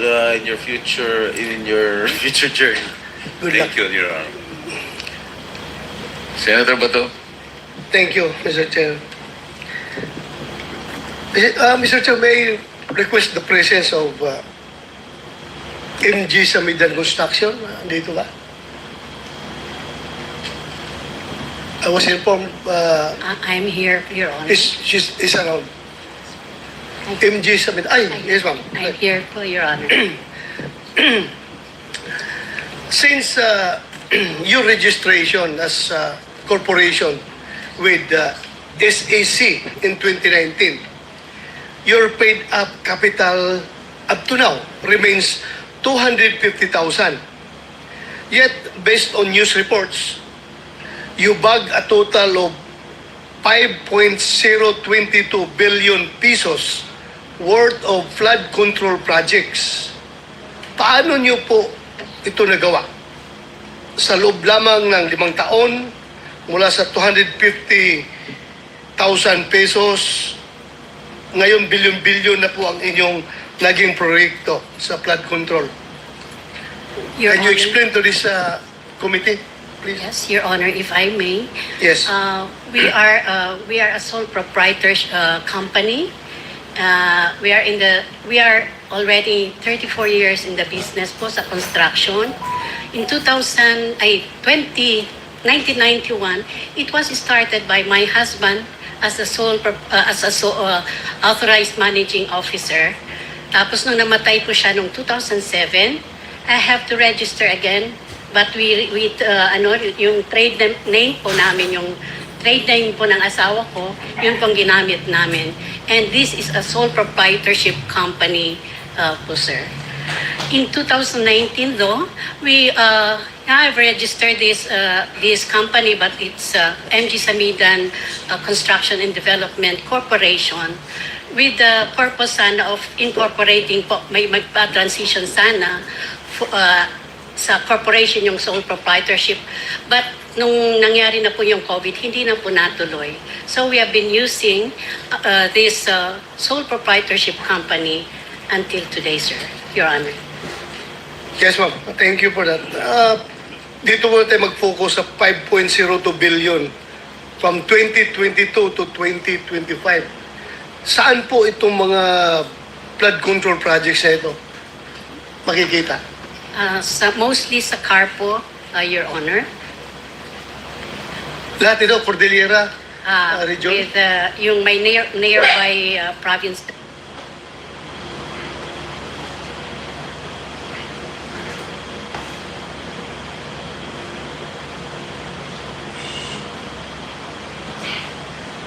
Ayan, kung ano naman po. At blackout na naman.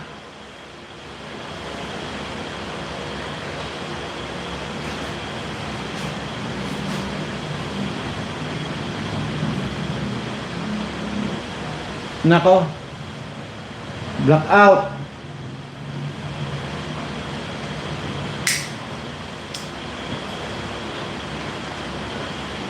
Lang po. Tayong ma-identify na ghost project. Wala po, Your Honor. Thank you for that answer. I hope so na wala. Otherwise, kung may makita tayo later on, you are under oath. I suppose you know the consequences. Yes po, Your Honor. Thank you, ma'am. Thank you. At Thank you.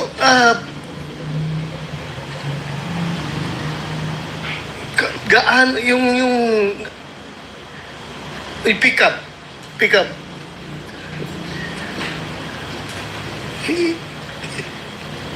Yung accreditation ninyo na ganito, nag-start lang sila sa 250,000 pesos. Hindi kayo nagulat na within a span of 2019, tapos pagdating ng 2022, 3 years. 2019 to 2022, 3 years. Biglang nakakuha sila ng billion na projects. Hindi ba kayo nagtataka nito? Your Honor, PICAP doesn't have an idea regarding the projects that a certain company secures. Like I said, we are... Di ba kayo ang mag-accredit ng ano yun, yung 1 star, 2 star, 3 star, 4 star, gano'n ba yun? Yes, sir. We do the accreditation in terms of category and ARCC. But it is the basis for the implementing agency to qualify that particular contractor on the basis of the categorization and the ARCC. Categorization from E to quadruple A is a measure of the capacity of a contracting company. But like medium A, small a, large B is a measure of the capability of the company. So that means that even if you are a quadruple A company, if your ARCC is small a, then you cannot do billions and billions of projects. And for example, medium A is only until 150 M. So that is on a per contract basis, Your Honor. So every time they bid, they're only allowed to bid for a project until 150 M. Chairman, I think the question of Senator Bato, with a company having a 250,000 paid-up capital, that very minuscule amount paid-up capital doesn't come into the picture in issuing a categorization for her license. Wala bang bearing yun? Yun ang tanong niya. Your Honor, the basis of a financial of a worth of a company is based on its net worth. Yeah. Its net worth in 2019 was 39,484,000. Now, the 250,000 pertains to their corporation, but until now, they don't have a license for their corporation. What do you mean? What corporation? Itong Samidan, Your Honor. Samidan? Yeah. Walang lisensya ito? No, they have sole proprietorship, Your Honor. They do not have a license for their corporation. Is that correct? Okay. So you are saying that even a sole proprietorship can be given license by the pickup, Yes, Your Honor. There is no prohibition. notwithstanding the fact that he or the company has only 250,000 paid-up capital, according to Senator Bato. First of all, what is the category of your license? If I may explain it po. Hindi, anong category niyo ba? General Engineering A. But we are not using the corporation po. We are using the sole proprietorship. The corporation. Yeah, I think that's very clear already. Wala pa kayong lisensya. So ang ginagamit nyo is sole proprietorship. Ang tinatanong namin, ano pong category ng inyong lisensya? It's registered at pickup as General Engineering A po. A. A po, yes po. Your So pagka A po kayo, ang allowable range of contract is only 300 million. Tama? Sir, nakakabid po kami according to experience and according to sa sinabi. Doesn't matter kasi merong merong range eh. Yes. Kapag ka quadruple A ka or triple A up to large B, merong yan eh. That will be 450 billion. Ngayon ang tinatanong kasi Senator Bato, sa nakikita ko, nakakakuha ka ba more than or up to 300 million? Ay, hindi po, Your Honor. Hindi, kasi lalabas ito. Yes, as You are under oath kapag napatunayan na with your category A, nakakuha ka ng more than 300 million, then you will be charged as lying. Baka makontempt ka. So, nakakasiguro ka na hindi ka nakakuha ng 300 million? isang single project po yun, Your Honor. Di ba yan ang usapan, Mr. Chair? Yes, sir. For a category A contractor, with an equivalent size range So, of GMP. They can ang pay up sinasabi to niya, hindi siya 300. nakakakuha ng more than 300 million. Tama? The single project po, Your Honor. Senator, Yeah, just be sure, mama, kasi in the span of 3 years, 5.022 billion. Pag didetalyahin natin yan, baka mamaya may lalabas dyan na more than 300. I'm just cautioning you. kasi pag ang ginawa mo, binrecap mo, ito yung splitting of contract. Halimbawa, 500 million. Ang ginawa mo in cahoots with the DPWH district engineer, 100, 100, 100, o in-split mo yung contract. Then you were able to circumvent the law. So you have to be very careful. Baka sinasabi mo per contract. Oo nga, pero in-split ninyo because malalaman po namin yun eh. In the end, you will be confronted with the reality na nagsinungaling po kayo dito. Kaya sinasabi namin kanina pa, yung totohanan lang. So, wala kayong in-split na contract? Wala po, Your Honor. O sige, tingnan natin. Senator, Yeah, Mr. Chair, according to records, ma'am, you have 58 flood control projects totaling to 5.022 billion. So, siguruhin po ninyo na out of the 58, walang lampas sa 300 doon. Otherwise, 58 flood control projects.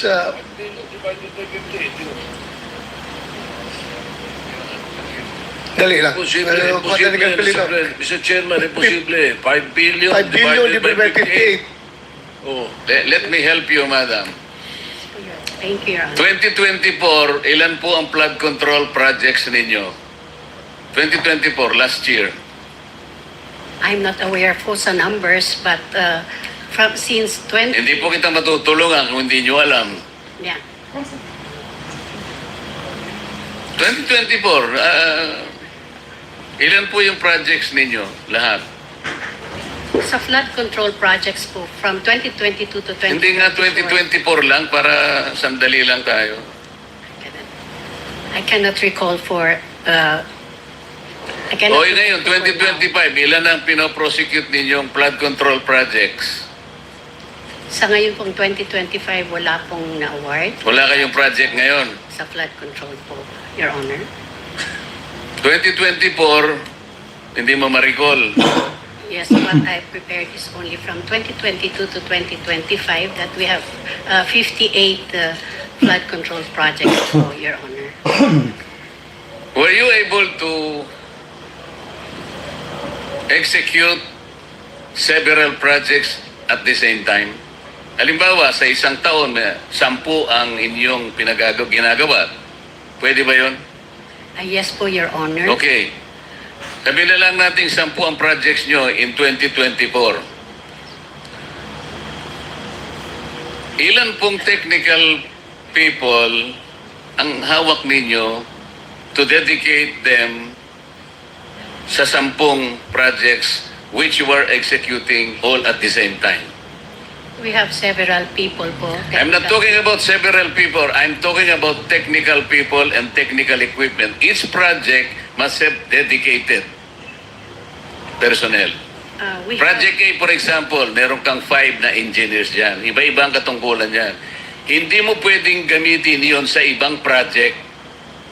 Yes, po, Your O, 10 yun. Sabi kanina, inamin mo, there are 10 simultaneous projects being undertaken by your company. Ang ibig mo ang sabihin, kung 5 tao yon, meron ka 50 engineers? may organizational chart po na nakalagay doon. Madam, I'm not talking of the organizational structure. We're talking about your ability to execute 10 projects at the same time. Lalong-lalo na, yung iba nasa Mindanao, yung iba nasa Cebu, yung iba nasa Baguio, isa sa Batangas. You cannot do that. Otherwise, magsisinungaling ka dito. Kasi malalaman po natin ito. Kaya ganito yung pagtatanong namin para makita natin. Kasi kapag sinabi mong you can execute 10 projects in 1 year, kailangan mong magkaroon at the very least 50 engineers. Eh kasi ang gagawin ninyo, yung nakadedicate sa Project A, yun din ang Project B, Project C, hindi po pwede yun. Sa kontrata po at sa batas, hindi pwede yun. So kung meron kang 100 engineers sa pool mo, babayaran mo lang ba ng 100,000 na isang, you will have an overhead of about 10 million per month. Hindi kakayanin ng isang kumpanya yun. So lilitaw po at lilitaw. Yan po yung tinatawag ni Senator Bato. Sir, Mr. Chair, 58 within 3 years. So hindi lang 10 yan kung divided by 3 yung 58. Example, thank you. 10 example lang, sasabit ka na. Yeah, thank you, Mr. Chair. With the indulgence of the gentleman from Davao, Mr. Chair, may we invite the Government Procurement Policy Board or GPBB? Kasi po, Mr. Chair, dito po sa listahan na hawak ko rito, isa si MG Samidan Construction na sinasabi sa GPBB ay may poor, unsatisfactory CPS rating. Yan po ang sabi at ilan pang mga kumpanya rito. So can we invite them? Kasi ang tanong po, na blacklist na pala ito. Kasi ang sinasabi po dito, ang guidelines po ng GPBB, pag ikaw may unsatisfactory na performance or poor CPS rating, dapat ikaw ay not allowed anymore to join and receive flood control projects. So may we invite this board para magpaliwanag kasi kasama po si Samidan dun, sir, na sinasabi na had poor, unsatisfactory CPS rating at iba pang kumpanya, Equiparco, kasama din po, Tiki, Alertiki, Hightone, Road Edge, Sunwest, Legacy, EGB Construction. Ito po kailangan ho siguro magpaliwanag dito bakit pinapayagan na makatanggap ng flood control projects when in fact, they were already deemed yung kanilang proyekto unsatisfactory, Mr. Chair, at bakit nakakuha pa rin ito ng proyekto.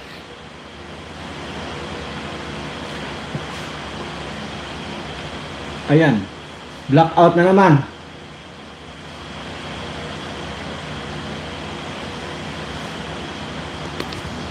Magpapalit po ako ng phone ha kasi lowbat na po yung isang cellphone. Magpapalit po ako pero dito pa rin po sa Birana Live Studio TV.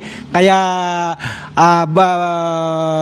panatilihin lang po natin na nakatutok tayo dito sa Birana Live Studio TV. Magpapalit lang po ako ng cellphone. Ano po? At ngayon na po at pasensya na po kayo. Ano? Ito po, papalit na ako ng cellphone. Sa DPWH, Mr. Chair. So may we